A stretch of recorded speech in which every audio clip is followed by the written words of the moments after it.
Hello दोस्तों, मैं आदित्य तिवारी आपके अपने चैनल डेस्टिनी पे आपका स्वागत करता हूं। तो दोस्तों, आज का वीडियो पियाजे, वाइगोटस्की और कोहल वर्ग के प्रैक्टिस सेट का अंतिम वीडियो है, जिसमें इनके सिद्धांत को व्यवहारिक रूप देकर प्रश्नों की एक श्रृंखला बनाई गई है, जो आपके आने वाले टीचिंग एग्जाम के लिए बहुत ही ज़्यादा जरूरी है।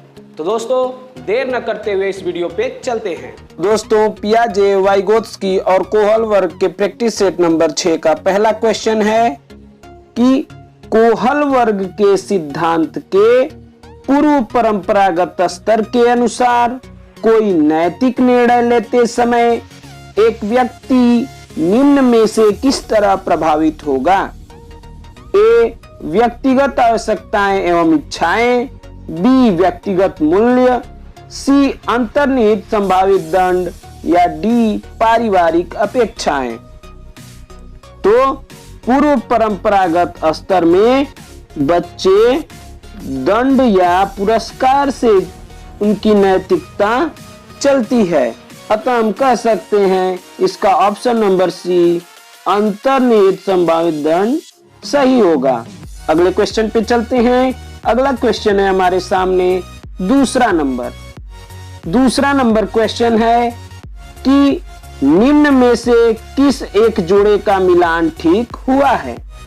ए, अच्छा लड़का व अच्छा लड़की अभिविन्यास अच्छा बनकर कोई स्वीकृति प्राप्त करता है, बी, नियम और आदेश अभिविन्यास मानवाधिकारों के मूल्य के आधार पर नैतिक सिद्धांत स्वयं चुने जाते हैं, सी है दंड देना और आज्ञा पालन अभिविन्यास इसका जो है मिलान कर रहा है, नियम तय नहीं है किंतु समाज के हित में बदले जा सकते हैं, और डी है सामाजिक संविदा अभिविन्यास किसी कार्य के भौतिक परिणाम निर्धारित करते हैं कि वह अच्छा है या बुरा।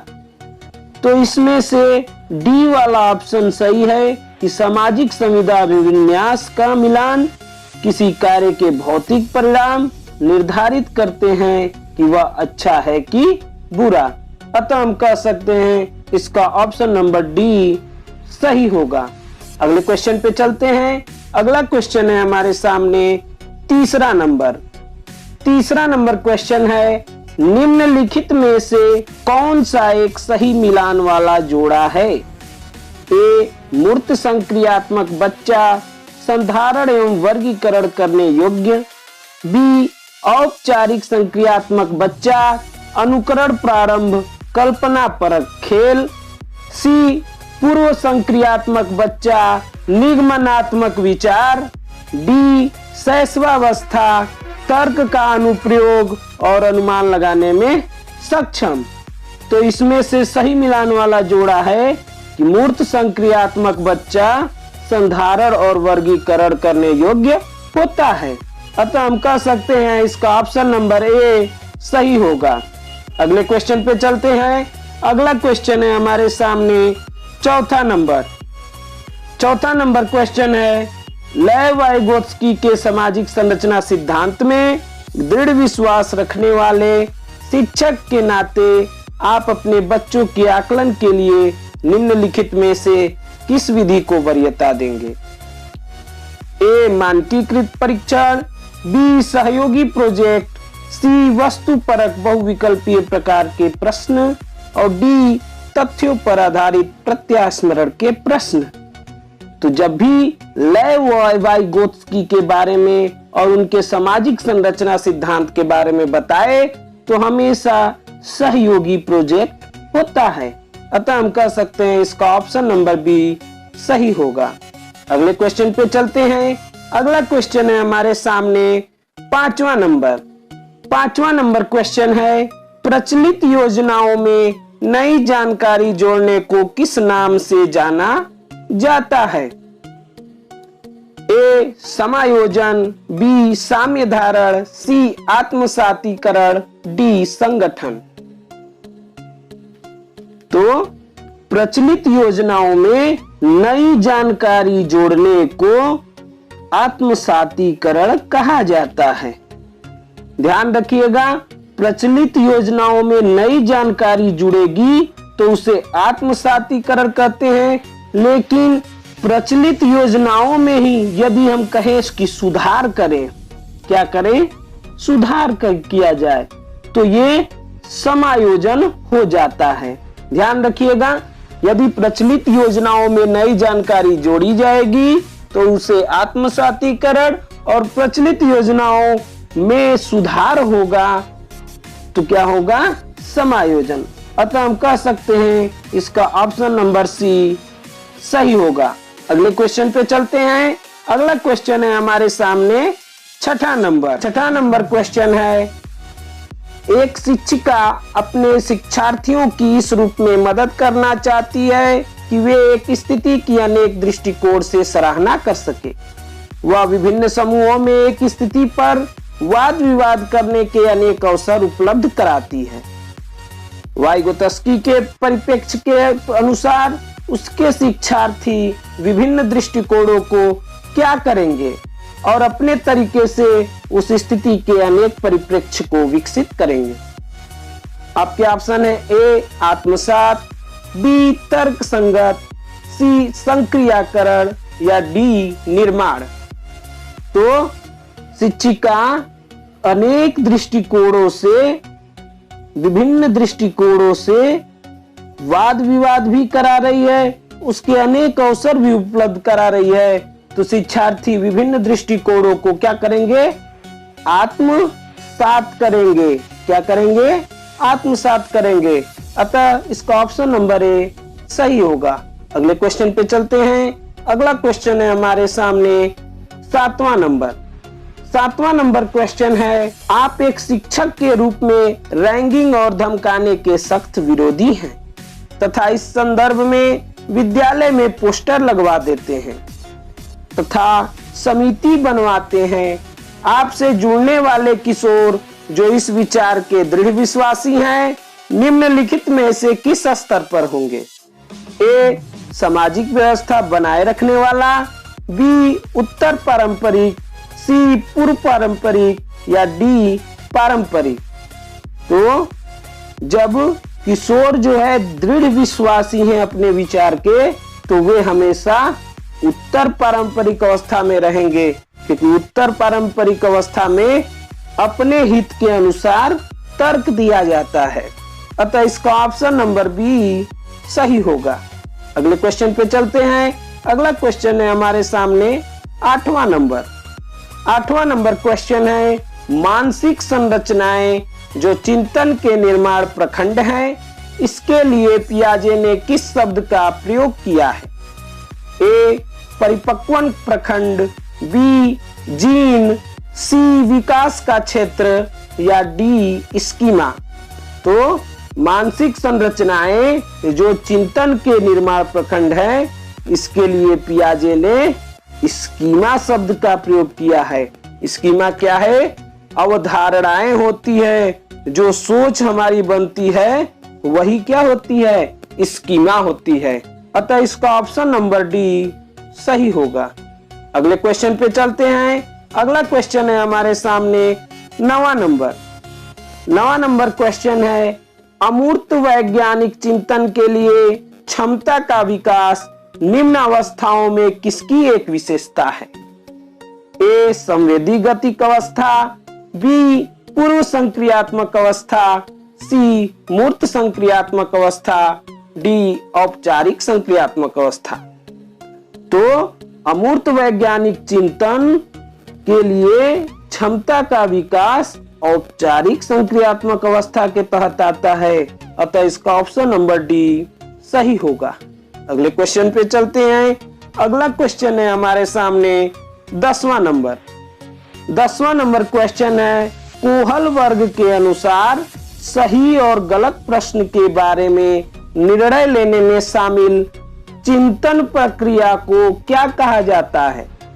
ए नैतिक दुविधा, बी सहयोग की नैतिकता, सी नैतिक तर्कड़ा या डी नैतिक यथार्थवाद। तो सही और गलत प्रश्न के बारे में निर्णय लेने में शामिल चिंतन प्रक्रिया को नैतिक तर्कड़ा कहा जाता है।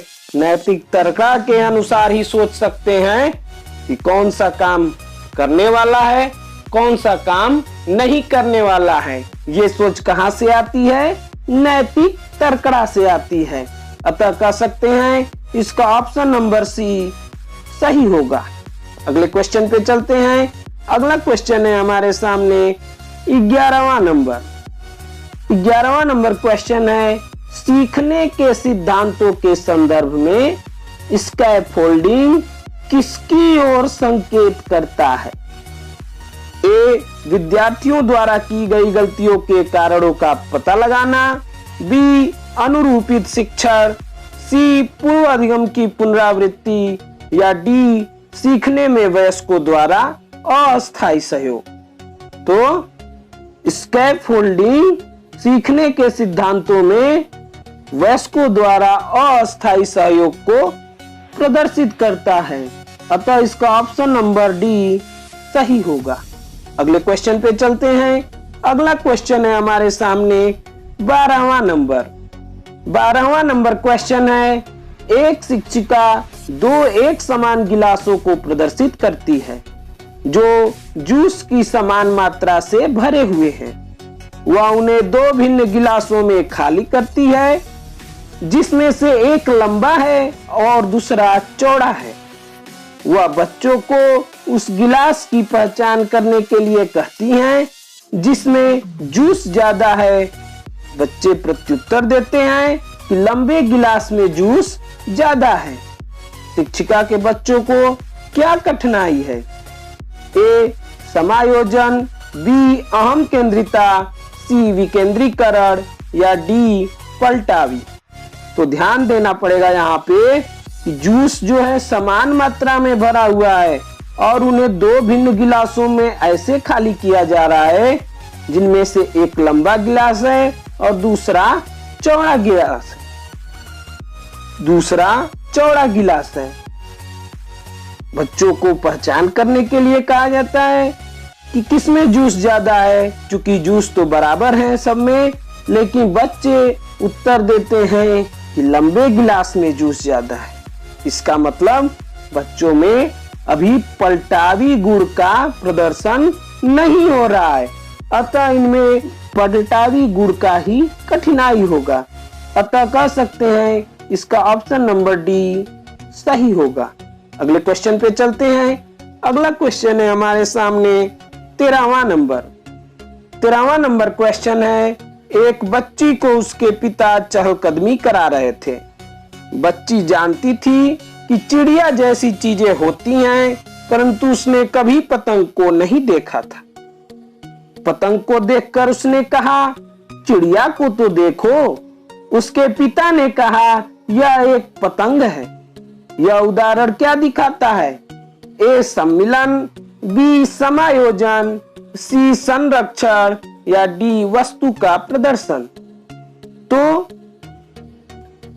बच्ची को पता था कि चिड़िया जैसी चीजें होती हैं, लेकिन पतंग को नहीं देखा था।